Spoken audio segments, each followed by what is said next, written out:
It's going to be nice, though. I think getting out of the spotlight and just getting to live my life and do things that I want to do, and not have to sit. And I love talking to all of you, but it's going to be nice to not have to sit in front of a microphone multiple times a week. I really appreciate all of you, but it will be nice to kind of get away and relax for a little bit, and I appreciate everything you all do as well, so I thank you. Caitlin Clark was supposed to be the savior of the WNBA. She arrived with more hype than any player in league history, a once-in-a-generation talent destined to lift women's basketball to unprecedented heights. But what if, instead of saving the WNBA, she's the spark that could burn it all down? The record-breaking ticket sales, the sold-out arenas, and the global headlines tell one story. Yet behind the curtain lies another, a darker, more volatile truth. A growing tension that's pushing the league's brightest star to her breaking point, and threatening to unravel everything she was brought in to save. Yeah, I think just being competitive is who I am. It's what I've done my whole career. I think at times there's ways I can probably channel it a little bit better, but that's just basketball at the end of the day. That's never gonna change. I'm never gonna lose that. I feel like I'm getting hammered. I don't know. I appreciate Christy getting the tech too. It started almost immediately. The league's veterans decided to give Caitlin Clark a welcome she would never forget, but it didn't take long for that welcome to cross the line from tough defense to outright hostility.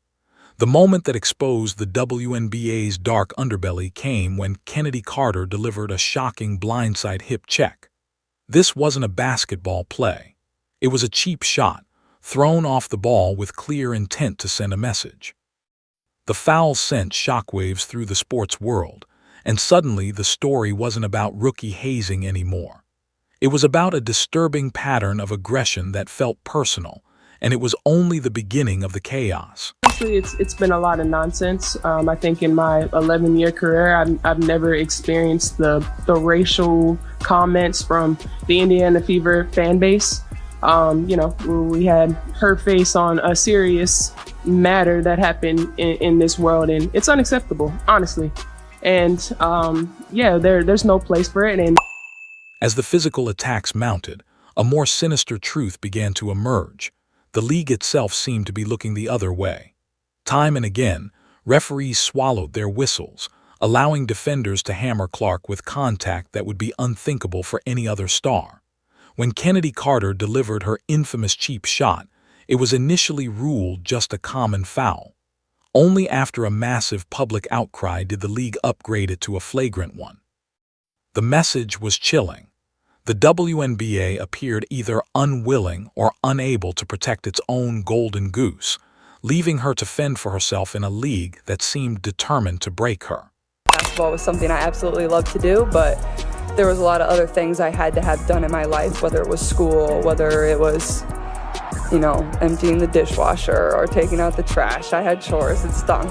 I think it'll definitely be a little bit of an adjustment period for myself, not really, having to do that so much. I woke up yesterday and I'm I don't know what I'm gonna really do. So it's gonna be nice, though. I think getting out of the spotlight and just getting to live my life and do things that I want to do, and not have to sit. And I love talking to all of you, but it's gonna be nice to not have to sit in front of a microphone.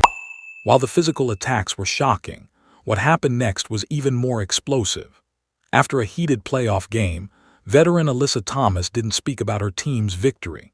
Instead, she grabbed the microphone and accused Caitlin Clark's fan base of racism. That single accusation changed everything. The conversation shifted from hard fouls on the court to a full-blown cultural firestorm playing out in press conferences and across social media.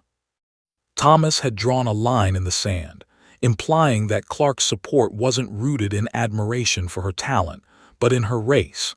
In doing so, she ignited a divisive debate and painted a massive target on the backs of the league's new fans. Connecticut Sun forward Alyssa Thomas and Indiana Fever coach Christy Sides both called for the abusive comments toward W players to stop during their respective post-game news conferences following Game 2 on Wednesday night. Thomas went as far as to ask the league to step in to do something about the behavior. That controversy was supercharged by Clark's long-standing rivalry with another of the league's biggest stars, Angel Reese. Their feud, which first ignited during a fiery NCAA championship game, carried over into the pros and became the defining symbol of the WNBA's new chaotic era.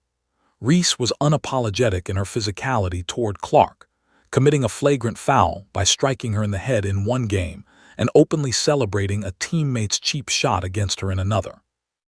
Their rivalry grew into something far bigger than basketball. It became a proxy war for debates over race, media bias, and respect, with every matchup between them feeling like a powder keg ready to explode. In my 11-year career, I've never experienced the racial comments from the Indiana Fever fan base. This unleashed a firestorm, but the truth was far more complicated. A new theory began to emerge. Caitlin Clark herself was being weaponized. Commentators and media outlets were using her identity as a white star in a predominantly black league to spark controversy and advance their own agendas. Clark found herself trapped in the middle of a political game she never asked to play. This dynamic fueled resentment from players like Angel Reese and Alyssa Thomas, who felt their own remarkable accomplishments were being overshadowed by the media's fixation on Clark. The result was a toxic environment that poisoned the league from within, leaving everyone, including Clark, caught in the crossfire. Unacceptable, honestly. And there's no place for it. And we've been professional throughout the whole entire thing, but I've never been called the things that I've been called on social media, and there's no place for it. You know, we come to play basketball for our job and it's fun, but we don't want to go to work every day and have social media blown up over things like that. It's uncalled for, and something needs to be done, whether it's, them checking their fans or this league checking. There's no time for it anymore. It started almost immediately. The league's veterans decided to give Caitlin Clark a welcome she would never forget, but it quickly crossed the line from tough defense to outright hostility. The moment that exposed the league's dark underbelly came with Kennedy Carter's shocking blindside hip check. This wasn't basketball. It was a cheap shot delivered off the ball with clear intent to injure. The foul sent shockwaves through the sports world, and suddenly the narrative wasn't about rookie hazing anymore. It was about a pattern of aggression that felt personal. As the physical attacks mounted, an even more troubling truth began to surface. The league itself seemed to be looking the other way. Referees swallowed their whistles as defenders hammered Clark with no calls that would have been automatic for any other star. When Carter delivered her infamous cheap shot, it was initially ruled a common foul. Only after public outrage did the league upgrade it to a flagrant one, sending a chilling message. The WNBA was either unwilling or unable to protect its own golden goose. While the hits on the court were shocking, what came next was even more explosive. After a heated playoff game, veteran Alyssa Thomas didn't talk about her team's victory. Instead, she accused Caitlin Clark's fan base of racism, transforming the entire controversy. It was no longer about hard fouls. It became a culture war. That fire was fueled further by Clark's long-running rivalry with Angel Reese. Their feud, born in a fiery NCAA championship clash, followed them into the pros and became the defining symbol of the league's new chaotic era. Reese's aggression, from a headshot flagrant to celebrating cheap fouls against Clark, turned every matchup into a powder keg. Their rivalry transcended basketball, sparking debates about race, media treatment, and respect. Then came a deeper revelation, a theory that Caitlin Clark herself was being weaponized. Media outlets were using her identity as a white star in a predominantly black league to push narratives and stir division. Clark was trapped in a political game she never asked to play, fueling resentment among veterans who felt ignored by a media obsessed with its new star. And pouring gasoline on that fire was the sports media machine. Talk shows turned the controversy into a daily spectacle. Every foul, every stare, every quote was amplified for clicks and ratings. The league was descending into civil war. Behind closed doors, players took sides, some defending the physical play as a rite of passage, others calling it a targeted campaign of hostility. Through it all, Caitlin Clark stayed silent. As a hurricane of controversy swirled around her, she tried to focus on basketball. But the pressure was suffocating, hammered on the court, dissected off of it, carrying the weight of an entire league while being branded both its savior and its villain. Ironically, while the league's culture was imploding, its business was booming. The Caitlin Clark effect was undeniable. Sold-out arenas, record-breaking TV ratings, charter flights for the first time in league history. The WNBA had finally gone mainstream, but its success was built on a fragile foundation, one 22-year-old superstar treated like an outcast by her own peers. Then came the whisper, what if she left? A move to Europe would be her escape, a chance to play freely, far from the politics, the noise, and the physical punishment. But for the WNBA, her departure would be catastrophic. The fans, the sponsors, the media, all gone overnight. It would expose the league as broken, unable to protect its own.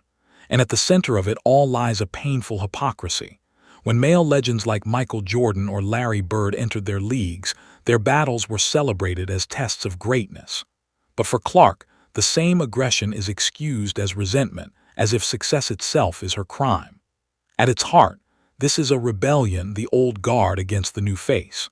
For years, veterans like Alyssa Thomas built the league from nothing.